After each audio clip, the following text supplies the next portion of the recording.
For more than 100 years, baseball has been played by the young and old. The playing fields have been as elaborate as today's modern major league ballparks, and as simple as a country pasture or a city street.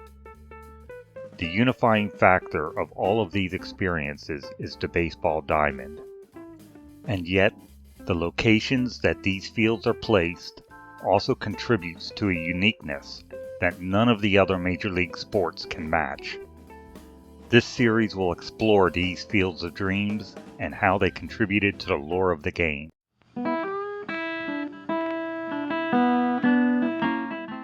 Cincinnati, seated alongside the Ohio River, has existed since 1788 and has hosted professional baseball since the late 1860s.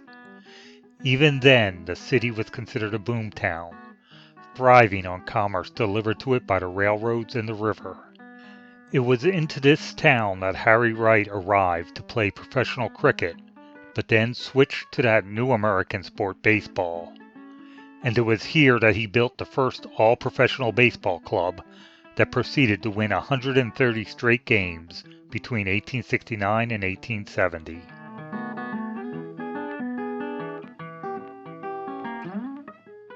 When the team was at home, it played its games in Union Grounds, located on a site near today's Union Station, at the time the corners of Hopkins Street and McLean Avenue.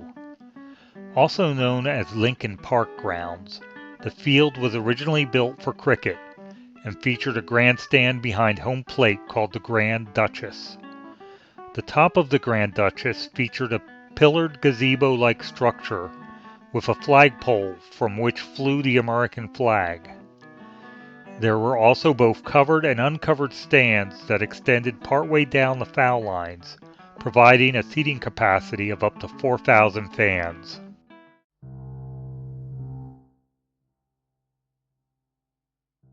After finishing 1870 with a record of 67 wins, 6 losses, and 1 tie, in games against both pro and amateur teams, the organization opted not to compete in 1871 due to operating costs.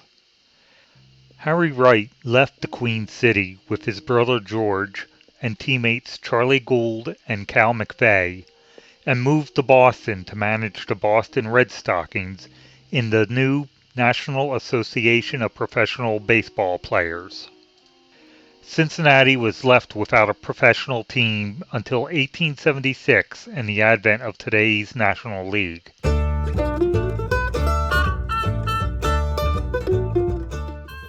The National League came about because the National Association was not well organized. Teams were left to create their own schedules, some clubs opted not to make road trips due to expenses, and wealthier clubs continually raided poorer teams for talent. The number of clubs in the circuit ranged from 8 to 13 in its 5-year existence, and in any given year, not all of the teams completed their season. Cincinnati rejoined the ranks of the professionals as an inaugural franchise of the new National League. This team played at Avenue Grounds, also known as Brighton Park and Cincinnati Baseball Park. Located on Spring Grove Avenue, the ballpark seated 3,000, including a special section called the Little Dukes, for people who wanted to be close to the ballpark's bar. The team was atrocious the first year, winning only 9 of 65 games and finishing dead last. The only bright spot that first season was outfielder Charlie Jones, who batted .286 with 4 home runs, second highest in the league, and 17 doubles. They improved their one-loss record in 1877 to 15 wins, but still finished last. After finishing second in 1878, led by the hitting of Deacon White, Charlie Jones, and Cal McVeigh, they fell back to 5th in 1879. In 1880, the Reds moved to Bank Street grounds, located northwest of the intersection of Bank Street and McLean Avenue, where they reverted to their poor play, finishing last again.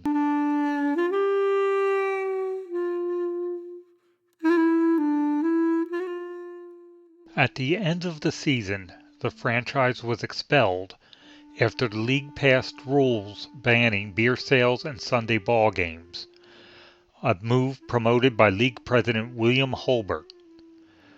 But both were extra sources of revenue for the financially struggling ball club. Cincinnati Enquirer columnist O.P. Kaler had written in opposition to the league rules. Beer and Sunday amusements have become a popular necessity.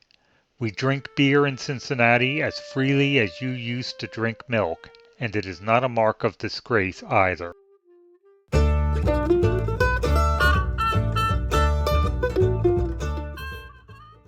Cincinnati was again without a professional ball team in 1881.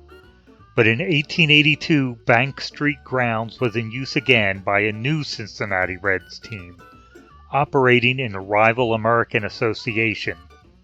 The AA was a rough and tumble circuit that, at all opportunities, eschewed the blue laws and alcohol bans adopted by the National League, earning it the nickname the Beer and Whiskey League. The team was an instant success, winning their first AA pennant and holding its own in a 2-game series against the Chicago White Stockings, the National League pennant winner. When a third rival league, the Union Association, arose in 1884, it placed a team in Cincinnati, the Outlaw Reds. They took advantage of the AA Redlegs' mistake of letting the lease on the Bank Street grounds lapse, and the UA team picked it up.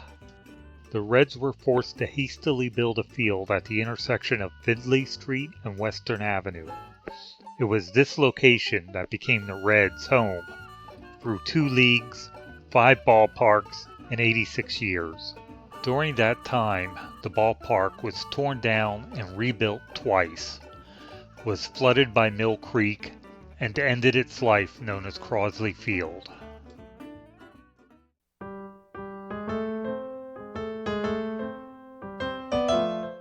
The first ballpark at Findlay and Western is known today as League Park 1. It was laid out so that the batters were looking into the afternoon sun. It was here on May 6, 1892, that for 14 innings, neither the Reds or the visiting Boston Bean Eaters could score a run due in part to the sun in the batter's eyes. The game was eventually called due to, ironically, darkness.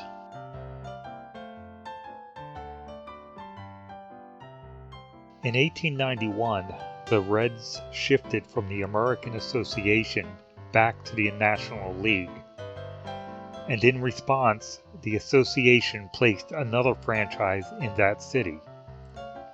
That new AA team, also known as the Reds, played at East End Park, also known as Pendleton Park. The park was in a remote part of the city, making it difficult to attract fans. It also was not ready for when the season began, and the new AA Reds had to play most of their games on the road in April. The team did not fare well despite the presence of future Hall of Famer Mike King Kelly as starting catcher and manager, and in mid-August the team suspended operations.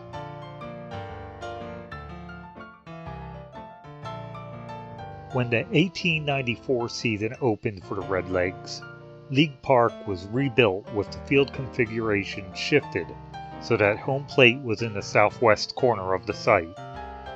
The original grandstand became right field bleachers, with a new grandstand erected around the infield. This configuration stayed in place until mid-1900, when a fire destroyed the 1894 grandstand.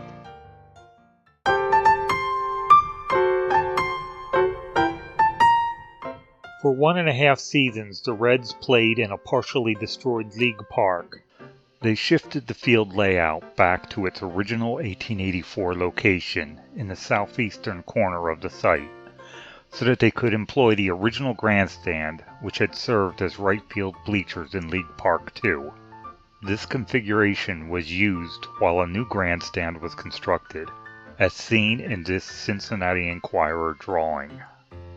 The new structure that replaced League Park employed a neoclassical style, which featured hand-carved Corinthian columns and opera-style private boxes in front of the grandstands, earning it the name Palace of the Fans.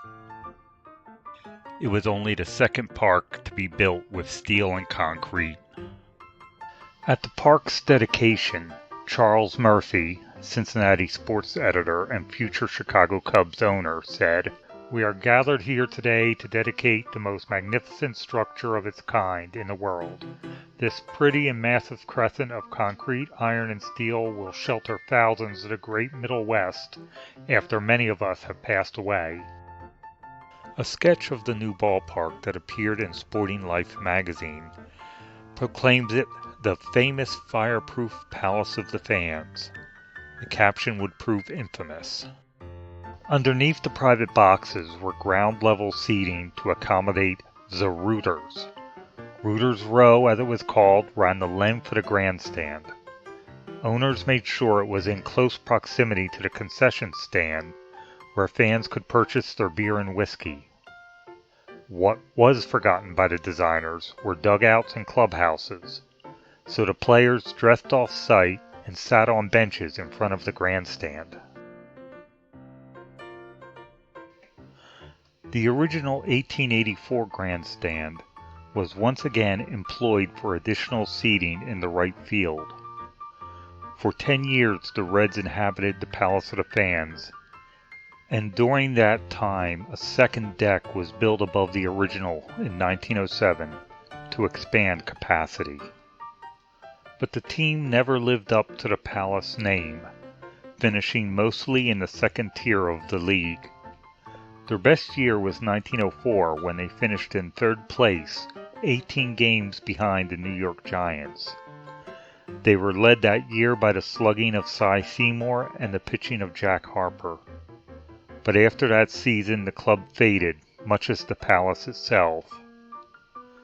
In the fall of 1911, that famous fireproof structure that would stand for centuries burned down.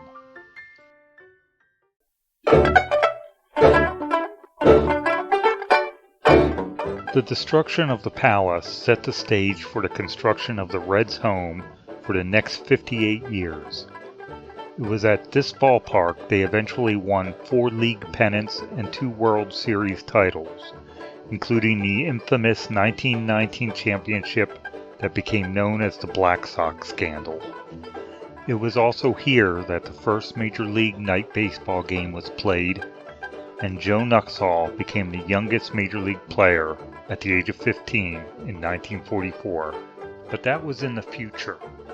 Opening day in 1912 saw a standing room only crowd overflow into the field around the outfield fences as the Reds baptized their new home with a 10-6 victory over the Chicago Cubs. The victory seemed an omen as the Reds jumped out into first place and stayed there through May 20th. Their record was 21-6 when they formally dedicated their new park on May 18th, defeating Christy Mathewson and the New York Giants 4-3. Good times indeed seemed to be in store for the Reds fans. Unfortunately, it was downhill from there as they finished 4th, 29 games behind the Giants. For the first 20 years, the facility was known as Redland Field, a steel and concrete stadium that initially sat 21,000 people, although on occasions a terrace in left field was used to accommodate additional crowds. In 1927, after putting together 9 seasons of First Division ball, including the 1919 World Series Championship, an additional 5,300 seats were added after shifting the infield 20 feet towards center field. The shift reduced the cavernous distance to the outfield walls that were originally 390 feet to right field, 420 to center, and 360 feet to left. At its opening, the Sporting News said, "The playing field is so large it is doubtful if a ball will ever be hit over the fence." That prophecy held true for 10 years, until John Beckwith of the Negro National League's Chicago Giants hit a ball over the left field fence on May 22, 1921. Reds outfielder Pat Duncan followed that on June 2nd in an 8-5 victory over the St. Louis Cardinals. Somewhat unique was the terrace that stretched from left field into center. It was a 15-degree incline built to accommodate the difference between the level of the field and the street grade outside the left field wall. Terraces existed in other parks at the time, but were eventually eliminated. But in Cincinnati, not only did it last for the life of the park, but it was extended all the way around the outfield wall. After 1919, the Reds remained competitive for another 7 years. But despite the efforts of future Hall of Famers Ed Rausch and Ed Barixie, the Reds were not able to win another title in Redland Field, and by 1927 they were back to being a second division club.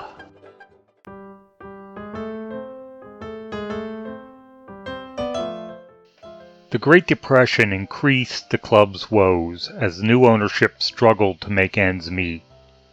In 1933, the club was foreclosed upon and sold to Powell Crosley, a Cincinnati manufacturer. It was this sale that led to the name the park wore for the rest of its life. Over the years, the layout of the field shifted repeatedly as additional seating was added or removed, and outfield walls were shifted, but the terrace remained. It was in fact extended, but in a less dramatic fashion, to center and right fields. Led by future Hall of Famer Ernie Lombardi and the pitching of Bucky Walters and Paul Derringer, the Reds won the National League pennant in 1939 and 1940, and earned their second World Series title in 1940. Crosley Field was always one of the smallest ballparks in Major League Baseball. When it opened, it seated 20,696 fans, and with various alterations grew to 30,322 fans from 1959 to 1963. Even in their best seasons, the Reds only recorded attendance of more than 1 million fans 4 times while playing there.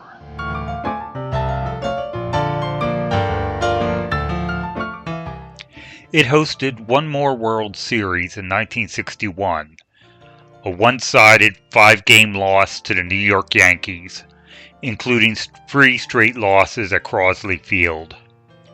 The team stayed competitive throughout the decade, but to stay that way it needed a larger ballpark.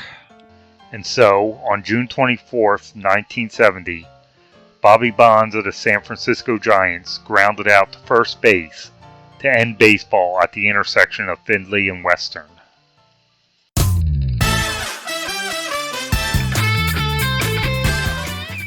After a brief road trip, the Reds opened Riverfront Stadium on June 30th with a loss to the Atlanta Braves. At this point, the Big Red Machine had a record of 52 wins and 22 losses for an amazing .703 winning percentage. They were 9.5 games ahead of second-place Los Angeles Dodgers as they breezed to a Western Division title and a National League pennant. The move from cozy Crosley Field to the cavernous Riverfront Stadium could not be more drastic.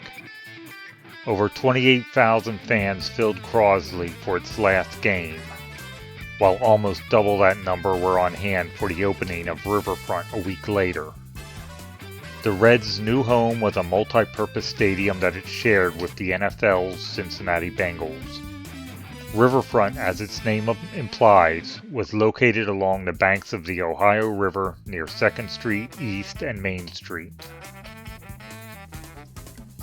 Because it was designed to be multi-purpose, the stadium was largely symmetrical and lacking the idiosyncrasies of the old ballparks like Crosley Field.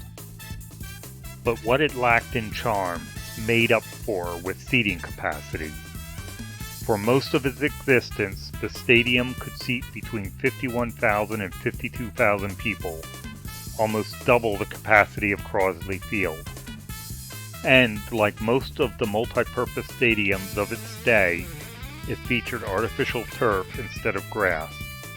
In fact, it was the first ballpark to have an all-artificial turf infield, except for special sliding pits around the bases. And it was at Riverfront that the Big Red Machine of Pete Rose, Johnny Bench, and Joe Morgan reigned. During the 70s, the Reds won the National League pennant 4 times and the World Series twice, beating the Red Sox in 1975 and the Yankees in 1976. The team won the World Series again in 1990, but the age of multi-purpose stadiums were coming to an end. In 1992, the Baltimore Orioles inaugurated the trend of building retro ballparks with the opening of Camden Yards. The trend arrived in Cincinnati, led by the NFL. In 2000, the Bengals left Riverfront for a football-only stadium built nearby. The Reds were also eager for a new park, and construction began that same year. Due to the close proximity of the new park's construction site, the left and center field stands of what was now called Synergy Field were removed. This provided the ballpark, now near the end of its life, an actual element of uniqueness, as fans could see the construction of the new park while also watching a game. Synergy Field would remain the Reds' home for another 2 years before being demolished for a mix of purposes.